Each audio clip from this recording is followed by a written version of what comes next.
Assalamualaikum warahmatullahi wabarakatuh. Saya Mas Rida dengan NIM 501232635,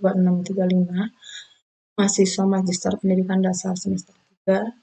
Kali ini saya akan menjawab diskusi 3 mata kuliah studi komparatif pendidikan dasar di berbagai negara dengan materi pendidikan formal dan informal. Kesempatan ini saya akan menjawab 2 pertanyaan, di mana pertanyaan yang pertama adalah dalam konteks pendidikan dasar di Indonesia, bagaimana perbandingan antara manfaat dan tantangan dari pendidikan formal dan informal? Sebagai guru pendidikan dasar, bagaimana Anda dapat mengintegrasikan elemen-elemen pendidikan informal ke dalam kurikulum formal untuk meningkatkan keterampilan sosial, kreativitas, dan penerapan pengetahuan dalam kehidupan sehari-hari siswa? Jadi menurut Undang-Undang Nomor 20 Tahun 2023, pendidikan formal adalah jalur pendidikan terstruktur dan berjenjang yang terdiri atas pendidikan dasar, pendidikan menengah, dan pendidikan tinggi. Sedangkan pendidikan informal adalah jalur pendidikan keluarga dan lingkungan yang berbentuk kegiatan belajar secara mandiri menurut sumber penilaian Santi Aryani tahun 2024. Manfaat pendidikan formal yaitu satu, meningkatkan pengetahuan dan keterampilan. Dengan pendidikan formal akan memiliki pengetahuan dan keterampilan yang diperlukan untuk menghadapi tantangan hidup. Yang kedua, membuka peluang kerja yang lebih baik. Guru yang memiliki pendidikan formal yang tinggi cenderung memiliki peluang kerja yang lebih baik. Banyak perusahaan yang membutuhkan karyawan dengan latar belakang pendidikan formal yang baik. Yang ketiga adalah meningkatkan kualitas hidup. Dengan pendidikan formal membantu dalam mengembangkan kemampuan berpikir kritis dan analitis yang sangat berguna dalam menghadapi berbagai situasi dalam kehidupan.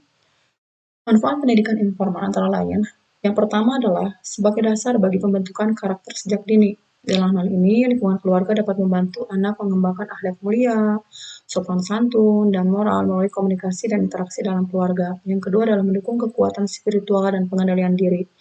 Yang ketiga, membantu emosi dan sosial anak. Yang keempat, keterampilan hidup secara praktis. Anak belajar keterampilan seperti tanggung jawab, komunikasi yang baik dalam memecahkan masalah dari pengalaman kehidupannya sehari-hari. Yang kelima adalah menjadi landasan bagi pendidikan formal. Anak yang tumbuh dalam lingkungan keluarga yang mendukung cenderung memiliki kesiapan lebih untuk memasuki ke sekolah yang lebih formal. Bagaimana perbandingan tantangan pendidikan formal dan informal?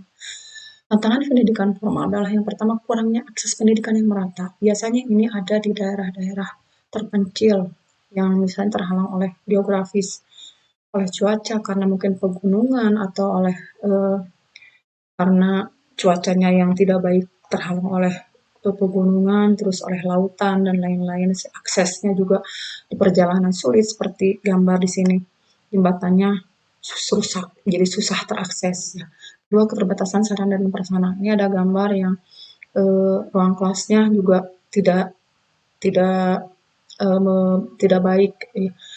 Jadi tidak memenuhi syarat standar. Jangankan internet, kelasnya aja rusak. Yang ketiga adalah kurangnya tenaga pendidik yang berkualitas, terutama di daerah terpencil yang menyebabkan rasio siswa dan guru itu tidak seimbang. Yang ketiga adalah bahwa pendidikan formal itu biasanya lebih fokus pada teori dan ujian. Jadi hanya tahu teori sedangkan prakteknya di kehidupan nyata itu lebih kurang. Tantangan pendidikan informal adalah satu, kurangnya kesadaran dari eh, orang tua akan pendidikan informal. Banyak orang tua yang punya kesibukan dan keterbatasan waktu sehingga lupa untuk membimbing anaknya. Yang kedua adalah tidak struktur dan sulit diukur efektivitasnya karena tidak memiliki standar kurikulum atau sistem evaluasi sehingga sulit memastikan apakah anak memperoleh pelajaran yang memadai atau tidak. Tiga, lingkungan sosial yang kurang mendukung. Biasanya ada dalam lingkungan yang memang tingkat kriminalitasnya tinggi atau misalnya anak-anak dengan tingkat pendidikannya yang memang rendah sehingga juga mereka sulit untuk mengakses buku, media edukatif lainnya sehingga menghambat perkembangan karakter anak. Yang keempat, adanya keterbatasan akses sumber daya belajar yang berkualitas. Fakta ini jadi salah satu penyebab di mana tidak semua orang mampu mengakses buku, internet, dan media lainnya yang dapat menunjang pembelajaran informal. Biasanya ini biasanya terjadi di daerah-daerah yang memang kurang untuk bisa mengakses teknologi. Mereka tidak punya teknologi yang bisa mengakses secara memadai tentang manfaat media edukatif. Kemudian, bagaimana saya bisa mengintegrasikan elemen-elemen pendidikan informal ke dalam kurikulum formal untuk meningkatkan keterampilan sosial, kreativitas, dan menerapkan pengetahuan dalam kehidupan sehari-hari. Kalau di sekolah saya itu saya gitu ya dengan rekan-rekan satu mengadakan program pembiasaan seperti sholat duha, literasi dan kegiatan budaya daerah ini. Jadi setiap hari itu ada pembiasaan. Yang kedua adalah kegiatan ekstrakurikuler. Di sini anak-anak mungkin bisa memilih apa yang mereka inginkan sesuai dengan minat dan bakatnya. Yang ketiga adalah menggunakan lingkungan sekitar untuk sebagai sumber belajar, misalnya tentang perkembangbiakan tumbuhan dan hewan, mereka bisa keluar kelas untuk melihat bagaimana secara fakta dan nyatanya perkembangbiakan hewan dan tumbuhan. Yang keempat, menggunakan pembelajaran berbasis proyek. Ini biasanya adanya satu proyek yang memerlukan waktu dan kerjasama sehingga mereka belajar berinteraksi sosial untuk menyelesaikan masalah. Yang kelima adalah membuat pembelajaran yang mendorong interaksi sosial seperti adanya permainan, kerja kelompok, dan mereka bekerja sama serta berinteraksi sosial, saling menghargai dan menghormati. Gitu. Pertanyaan kedua, pendidikan formal dan informal memiliki peran yang signifikan dalam pembentukan karakter dan keterampilan siswa di tingkat pendidikan dasar. Namun, di Indonesia masih banyak anak-anak yang mengalami kesenjangan dalam akses terhadap pendidikan formal. Sebagai guru, bagaimana Anda dapat berperan dalam mengatasi tantangan ini, terutama untuk siswa yang mungkin memiliki keterbatasan akses pendidikan formal? Bagaimana pendekatan Anda untuk memastikan bahwa pendidikan informal juga dapat memberikan kontribusi positif bagi perkembangan mereka? Peran saya sebagai guru dalam mengatasi keterbatasan akses terhadap pendidikan formal adalah satu, pembelajaran lebih difleksibelkan. Jadi, guru itu bisa mengadopsi berbagai model pembelajaran yang lebih fleksibel yang bisa diakses oleh siswa baik daring maupun luring. Yang kedua adalah memberikan dukungan dan bimbingan kepada siswa yang kesulitan mengakses teknologi dan kurang paham terhadap teknologi digital. Yang ketiga adalah saling membantu berbagai sumber daya. Guru bisa berbagi sumber daya yang bagi siswa yang memiliki keterbatasan akses, seperti menyediakan salinan untuk siswa atau meminjamkan alat komunikasi seperti handphone atau laptop kepada siswa yang memang memerlukannya. Yang ketiga adalah kurikulum yang inklusif. Guru dapat berkolaborasi dengan rekan-rekan atau dengan teman-teman yang lain untuk mengembangkan kurikulum yang inklusif yang mempertimbangkan berbagai tingkat akses teknologi siswa.